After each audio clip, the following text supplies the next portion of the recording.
ada yang sangat tidak beretika. Karena memang kenapa tidak beretika? Karena dia di atas angin. Ketika sang paman menyampaikan, alhamdulillah salah satu sudah bisa selesai batas umur. Nah, rusaknya Prabowo itu karena Jokowi. Jadi agenda kita, mungkin cuma saya dulu kali ya, adalah bagaimana menyingkirkan virus-virus Jokowi di diri Prabowo. Itu agenda kita. Mungkin bukan ada penggantian pimpinan-pimpinan ketua umum partai politiknya sudah akan berubah. Tidak lagi menjadi Jokowi man, tidak lagi. Tapi sudah menjadi orang-orang profesional. Ya mungkin sudah buat kartu kuning satu. Muncul kartu kuning kedua udah copot aja. Tapi diganti dari partai politik yang sama, tidak menimbulkan gejolak. Tapi itu pilihannya Prabowo Subianto, bukan lagi titipan dari ketua parpol yang lama, apalagi titipan dari Jokowi gitu. Nah ini kok jadi seperti itu? Apa ketularan juga ini dengan orang-orang yang sakit hati dengan Pak Jokowi karena nggak terpakai gitu. Kemarin ada Pak Roji di situ yang bekas Menteri Agama karena diberhentikan di tengah jalan juga waktu itu. Karena itu kan soal kapasitas Anda yang dianggap tidak mumpuni sehingga harus dicopot dari kementerian kan gitu. Sebagai menteri. Ini kan sama kasusnya, ada beberapa Anies dan sebagainya. Semua orang-orang yang dicopot Pak Jokowi itu sekarang setelah di luar kelihatan kualitasnya. Jadi menurut saya agak sulit dong kalau Prabowo menerima, itu sama juga dengan Prabowo langsung berhadapan-hadapan dengan Jokowi kan. Sementara Prabowo bagaimanapun juga hubungannya dengan Jokowi tidak bisa terpisahkan karena Jokowi punya saham pada saat Pilpres yang lalu. Belum lagi poin ke-8. Iya, yang ke-8. Itu kan mengerikan. Meminta turunkan Gibran. Kalau ada yang dihasut-hasut atau mau menghasut, waspada. Ini saya katakan ulah kekuatan asing yang selalu ingin pecah belah Indonesia. Apa yang diusulkan oleh para purnawirawan TNI itu di luar kuasa presiden gitu ya Pak ya?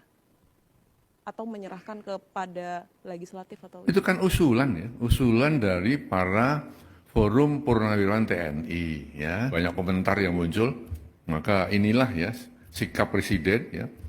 Bukan mengasuhkan ya, tapi tetap menghargai ya. Karena kita paham bahwa perbedaan itu ada yang pro, ada yang kontra. Perbedaan di masyarakat itu wajar-wajar saja. Hanya saja jangan sampai perbedaan itu ya menjadikan kita tidak satu sebagai bangsa. Perbedaan itu jangan sampai mengeruhkan suasana pada saat kita sedang menghadapi banyak-banyak tantangan. Desakan pergantian Wapres Gibran Raka Buming Raka memicu murka dari rakyat Indonesia, terutama pendukung Jokowi dan Prabowo. Para pendukung Prabowo maupun pendukung Jokowi meminta kelompok yang mengusulkan hal tersebut untuk menghargai suara rakyat yang memilih Prabowo Gibran di pemilu 2024 kemarin. Sekumpulan mantan jenderal, kolonel, yang saya pikir wawasannya sudah pasti luar biasa, karena mereka menjadi jenderal itu juga kan tidak begitu saja. Dia ada pendidikan Lemhanas, ada Sesko, ada segala macam. Nah ini kok jadi seperti itu?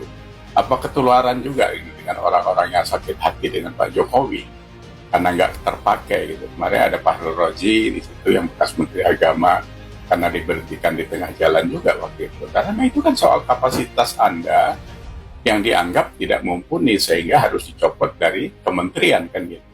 Sebagai menteri. Ini kan sama kasusnya, ada beberapa Anies dan sebagainya. Semua orang-orang yang dicopot Pak Jokowi itu sekarang setelah di luar kelihatan kualitasnya. Upaya memecah belah Presiden Prabowo dengan Jokowi terus dilakukan melalui berbagai isu. Mulai dari isu pupu papa hingga isu saat ini, yaitu pencopotan Gibran dari kursi Wapres. Tujuannya sama, yaitu untuk mengadu domba antara Prabowo dengan Jokowi. Deflasi itu masyarakat tidak punya uang sehingga barang-barang harus jual murah, perusahaan rugi. Perusahaan rugi menyebabkan PHK dan seterusnya. Ditambah ditekan lagi, pajak makin tinggi. Selesai sudah itu. Ini warisan yang pertama. Ada yang sangat tidak beretika. Karena memang kenapa tidak beretika? Karena dia di atas angin. Ketika sang paman menyampaikan, alhamdulillah salah satu sudah bisa selesai, batas umur minimal sudah selesai, tinggal batas umur maksimal. Bisa terjadi yang umur maksimal ini tidak bisa maju sebagai presiden. Ingatkan itu kan? Itu berarti sang paman mengancam.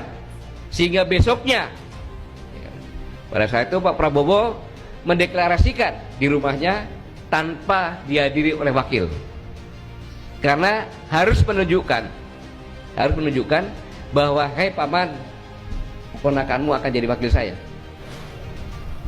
Itu saya waktu itu di bukan dengan Bang Rafli, saya sampaikan kalau saya jadi Prabowo itu pun akan saya lakukan untuk keselamatan saya. Kalau enggak jadi. Karena itu maka pada saat deklarasi di istana, bayangkan, Anda bayangkan seorang yang berbalik umurnya, Pak Prabowo 73, dia 37, ya kan? Dengan gagah perkasa bicara seperti ini, kan sangat tidak beretika. Setelah cara isu pupu papa tidak mempan, maka dipakailah cara beberapa purnawirawan yang seakan-akan di bayangan mereka, Jokowi akan menuding Prabowo yang meminta para purnawirawan untuk menyuarakan pencopotan Gibran. Tetapi lagi-lagi semuanya sia-sia, karena dari hasil penelusuran kami, di beberapa waktu lalu ada sebuah forum yang dihadiri oleh kelompok oposisi, termasuk di situ ada Purnawirawan Gatot Nurmantio dan mantan Menteri Agama yaitu Fakhrul Razi, yang terlihat sekali sakit hati dengan Jokowi. Mereka sudah merencanakan pemakzulan Prabowo Gibran, tetapi dimulai dari pemakzulan Gibran terdahulu, baru giliran Prabowo Subianto. Kita, Pak Said Didu, nggak pernah gentar, cuman cara kita kalau semuanya langsung kita serang berat, Pak. Satu demi satu dulu diprotolin dulu. Ya, yang diprotolin fufufafa dulu. Ini harus, karena ini adalah benar-benar tadi kata Pak Taufik itu ya, kalau suami istri tadi ya. Nah, ini bahaya bagi Prabowo. Ya, itu harus kemudian dimakzulkan terlebih dahulu. Selain mereka didasari sakit hati, mereka juga patut diduga dibiayai oleh salah satu pemodal yang merasa terancam bila Jokowi terus ada di barisan Prabowo. Tetapi mereka dengan liciknya membolak-balikan fakta dengan mengatakan Jokowi membahayakan Prabowo. Kalau ini berlanjut cara begini, maka mungkin juga tadi saya sudah mulai, kok seakan-akan tuntutan kepada Jokowi sudah hilang. Gak ada lagi bersuara itu. Menurut saya rusaknya Prabowo itu karena Jokowi. Saya punya hipotesa, negara tidak akan pernah selamat selama Prabowo tidak lepas dari Jokowi. Itu hipotesa pribadi saya, Pak. Kalau Bapak sudah tidak mau bergerak itu, maka jangan harap Prabowo bisa menyelesaikan negeri ini. Jadi agenda kita, mungkin cuma saya didu kali ya, adalah bagaimana menyingkirkan virus-virus Jokowi di diri Prabowo. Itu agenda kita. Ya. Selama Bapak mau maklumi itu, lupakan semua perjuangan ini. Negeri ini akan rusak. Seorang Presiden Prabowo Subianto tentu tidak bodoh. Pasti sudah memahami isi otak mereka yang hanya ingin membuat kegaduhan, yang menjadi pintu kejatuhannya dari kursi Presiden RI. Kita bangun Republik ini. Kita jaga Indonesia yang sejuk. Kita jaga Indonesia yang damai. Kalau ada yang dihasut-hasut atau mau menghasut, waspada. Ini saya katakan ulah kekuatan asing yang selalu ingin pecah belah Indonesia.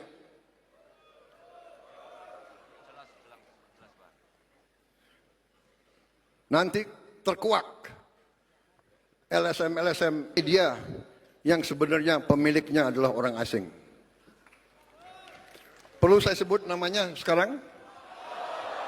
Menurut saya agak sulit dong kalau Prabowo menerima, itu sama juga dengan Prabowo langsung berhadap-hadapan dengan Jokowi kan. Prabowo bagaimanapun juga hubungannya dengan Jokowi tidak bisa terpisahkan karena Jokowi punya saham pada saat Pilpres yang lalu. Belum lagi poin ke-8. Nah, iya, yang ke-8. Itu kan mengerikan, meminta turunkan Gibran. Ya, Kalau sudah ada bibit tidak suka itu orang apa ya? Makan aja orang salah kok masuknya dari mulut sebelah kiri, nggak sebelah kanan kan gitu kan. Jalan aja salah gitu. Jalan kencang katanya kok jalan pejabat terlalu kencang, jalan lambat kok kelemar-kelemar. Semuanya ya salah gitu. Karena memang kebencian itu kan memang menutup semua rasionalitas manusia memang. Kalau sudah benci itu semuanya jadi jelek. Nah, kembali lagi terhadap eksistensi Purnawirawan ABRI yang kita hormati ini sangat disayangkan. Dan tadi pagi saya lihat pidato Pak Wiranto yang menyampaikan pesan dari Pak Presiden bahwa benar jadi tidak seperti itu. Ya mohon maaf saja usulan-usulan itu kan Presiden juga memutuskannya tidak tunggal ya. Tidak dia sendiri bisa ngapa-ngapain, ada penasehat, ada masukan, ada proses. Masa nggak dipahami yang kayak gitu?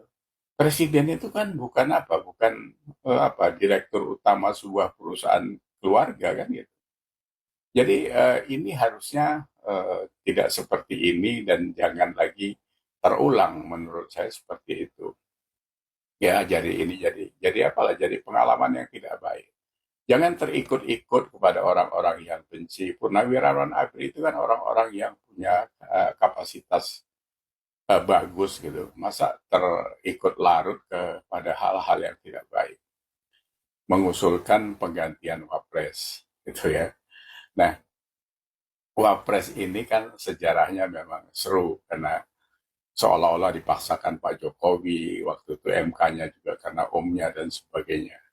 Tapi kalau dikutip dari apa yang disampaikan Sumi Dasko, yang saya lihat di videonya itu ya cukup jelas sebenarnya kalau dia, karena dia orang dalam ya, tidak perlu tidak dari suara keluarga Pak Jokowi. 5 kali Pak Prabowo itu meminta Gibran menjadi Wapres, yang pada akhirnya 7 koalisi itu menyetujui dan memilih Gibran juga. 5 kali itu Pak Jokowi 4 kalinya itu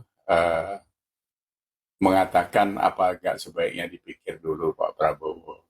Artinya dia juga tidak mau nanti dituduh macam-macam tentang, karena itu anaknya kan Gibran. Yang terakhir kenapa Prabowo juga memaksa, jawabannya ya coba kalau memang pilihannya itu tanya saja sama anaknya. Artinya dalam proses 4 kali Pak Prabowo bicara dengan Pak Jokowi itu, Pak Jokowi juga tidak menyampaikan itu ke Gibran, gitu kan. Silponya kan seperti itu. Nah, jadi seperti yang saya tulis di Facebook, sebenarnya kalau ini yang terjadi, Pak Prabowo tinggal bilang saja, urusan Wapres itu adalah pilihan beliau. Jadi jangan ada pihak-pihak lagi yang mencoba-coba untuk bicara soal Gibran. Itu menurut saya supaya apa? Supaya isu Gibran mau dimajukan, tidak mumpuni dan sebagainya ini bisa berhenti. Karena kalau tidak ya terus saja masuk di ranah sosial yang mengambil energi yang sia-sia buat masyarakat Indonesia. Itu sudah pasti, seperti saya saja secara pribadi juga terganggu. Karena banyak hal yang bisa kita pikirin untuk sama-sama mengurus negeri ini, tapi kan direcokin saja sama orang-orang kerdil yang berpikir mundur itu. Nah, yang disayangkan sekarang kan karena itu ada sekumpulan mantan jenderal, kolonel yang saya pikir wawasannya sudah pasti luar biasa, karena mereka menjadi jenderal itu juga kan tidak begitu saja. Dia ada pendidikan Lemhanas, ada Sesko, ada segala macam. Nah, ini kok jadi seperti itu? Apa ketularan juga ini dengan orang-orang yang sakit hati dengan Pak Jokowi karena nggak terpakai gitu. Kemarin ada Pak Roji di situ yang bekas Menteri Agama, karena diberhentikan di tengah jalan juga waktu itu. Karena itu kan soal kapasitas Anda yang dianggap tidak mumpuni sehingga harus dicopot dari kementerian kan gitu. Sebagai menteri. Ini kan sama kasusnya, ada beberapa Anies dan sebagainya. Semua orang-orang yang dicopot Pak Jokowi itu sekarang setelah di luar kelihatan kualitasnya. Nah, yang disayangkan lagi kemarin itu adalah hadirnya Pak Tri Sutrisna yang saya pikir sebagai sesepuh yang luar biasa. Pernah jadi wapres juga, cuma mohon maaf karena wapresnya di zaman Soeharto itu memang wapres-wapresan ya gitu. Jadi ditunjuk, suruh duduk, nggak boleh ngomong apa-apa. Nah ini kan sekarang wapres di zaman Gen Z. Gitu. Nah kita sebenarnya di angkatan-angkatan seperti Purnawirawan itu rata-rata kan baby boomers semua. Yang umurnya itu sudah 66 sampai 81. Nanti di tahun 2045 itu sudah 101 tahun umurnya. Apakah masih ada di sana? Jadi pemikiran apa yang mau di-spill terhadap wapres, kenapa harus dimajulkan, kenapa, apa yang salah? Lagian ini kan dipilih rakyat 58,58% itu bukan suara kecil.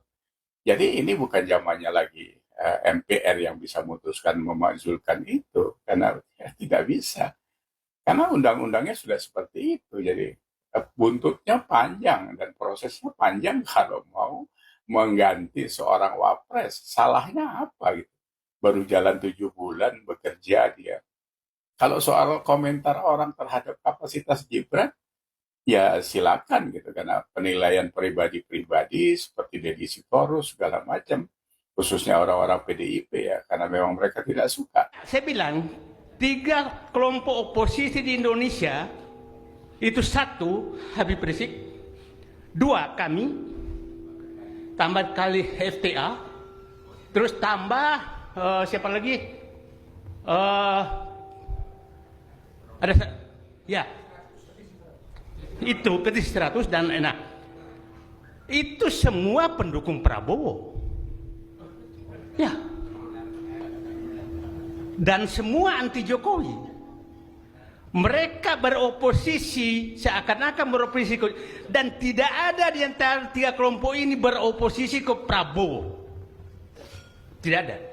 Dia hanya beroposisi pada saat Prabowo menyatu dengan Jokowi. Iya kan, Pak? Nah, kenapa kita sekarang berupaya menyatukan Prabowo dengan Fufu-Fafa?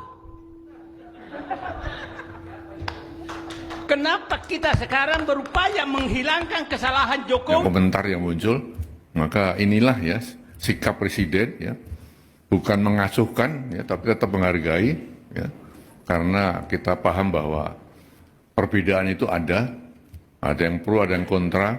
Perbedaan di masyarakat itu wajar-wajar saja. Hanya saja jangan sampai perbedaan itu yang menjadikan kita tidak satu sebagai bangsa.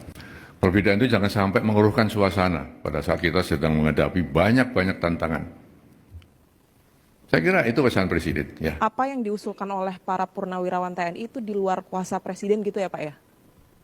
Atau menyerahkan kepada legislatif atau? Itu kan usulan ya, usulan dari para Forum Purnawirawan TNI ya. Ditujukan kepada Presiden, kan gitu kan? Nah Presiden tidak buru-buru merespon tadi dengan alasan saya sebutkan tadi. Para jenderal dalam Forum Purnawirawan TNI yang tuntut ganti Wapres. Dipublikasikan oleh Tempo.co.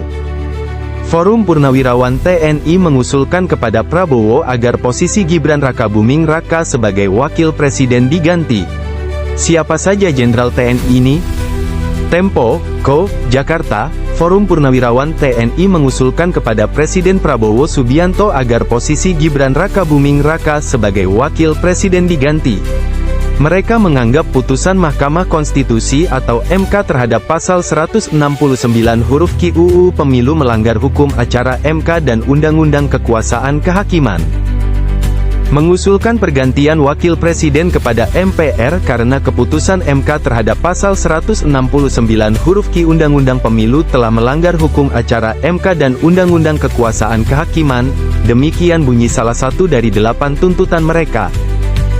Pernyataan sikap dari dokumen yang ditandatangani oleh 103 jenderal, 73 laksamana, 65 marsekal dan 91 kolonel ini dibacakan Maijen Purn, TNI Sunarko di acara silaturahmi purnawirawan prajurit TNI dengan tokoh masyarakat pada tanggal 17 April lalu.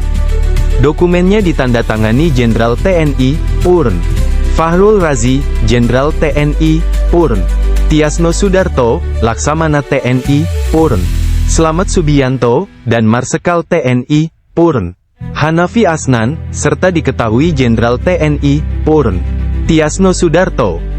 Adapun Gibran lolos menjadi calon wakil presiden di Pilpres 2024 setelah batasan umur minimal 40 tahun berhasil diubah. Aturan itu kemudian diregulasikan dalam pasal 169 huruf Q UU Pemilu tersebut. Bunyinya, kandidat berusia paling rendah 40 tahun atau pernah sedang menduduki jabatan kepala daerah lewat pemilu. Gibran saat itu wali kota Solo.